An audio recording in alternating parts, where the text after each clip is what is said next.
Assalamualaikum warahmatullahi wabarakatuh. Selamat berjumpa lagi dengan saya Nur Joni yang akan membacakan satu berita untuk jurnal KBA. Usai mencapai final Piala AFF U23 2025, pertaruhan berikutnya bagi Garuda Muda adalah kualifikasi Piala Asia U23 2026 di Stadion Gelora Delta Sidoarjo pada tanggal 3 hingga 9 September mendatang.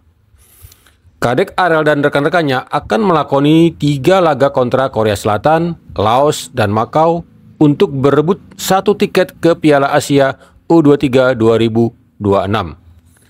Ajang ini menjadi pertaruhan kedua bagi Gerald Vandenberg dan tim pelatihnya setelah Piala AFF U23 2025. Jika berhasil menjadi juara grup J, Garuda Muda akan lolos langsung ke putaran final Piala Asia U23 2026 di Arab Saudi pada tanggal 7 hingga 25 Januari 2026. Jika gagal menjadi juara grup, peluang masih terbuka bagi Garuda Muda untuk lolos ke Piala Asia U23 2026 lewat hitungan poin 4 runner-up terbaik.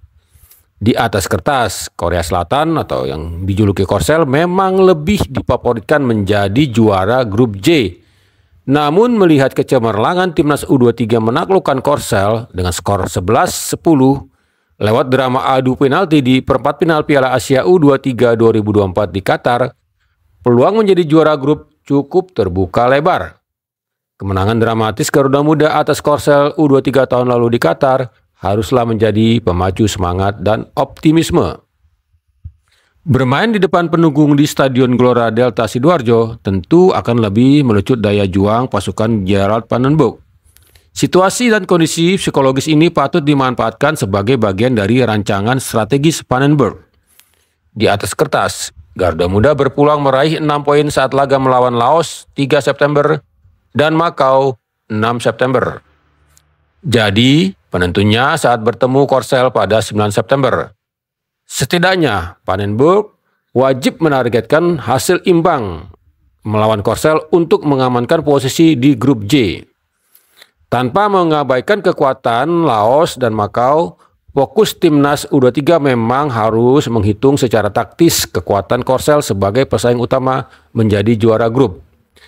Tim Korsel U23 adalah yang berkualitas di Asia yang harus dicermati betul kelebihan dan kekurangannya, seperti di Qatar tahun lalu. Tim Korsel U23 adalah juara Piala Asia U23 2020. Saat itu, pada partai final di Stadion Raja Mangala, Bangkok, Korsel menaklukkan Arab Saudi 1-0 lewat perpanjangan waktu. Ketika kualifikasi Piala Asia U23 2024 2 tahun lalu di Stadion Manahan Solo, Rizky Ridho dan rekan-rekannya mencatat hasil sempurna. Bergabung di grup K, Garuda Muda lolos ke Piala Asia U23 2024 sebagai juara grup, mengalahkan Cina Taipei 9-0 dan Turkmenistan 2-0. Kita semua tentu berharap Vandenberg dan tim pelatihnya bisa membawa Garuda Muda mengulang sukses Piala Asia U23 tahun 2024 di Qatar. Sejak pelaksanaan Piala Asia U23 tahun 2013 di Oman, Garuda Muda baru berhasil lolos dari babak kualifikasi untuk perhelatan di Qatar 2024. Sebelumnya dalam 5 penyelenggaraan Piala Asia U23, Indonesia U23 absen karena kandas di babak kualifikasi. Pada perhelatan Piala Asia U23 2024 yang berlangsung di Qatar, Garuda Muda membuat kejutan besar menembus semifinal.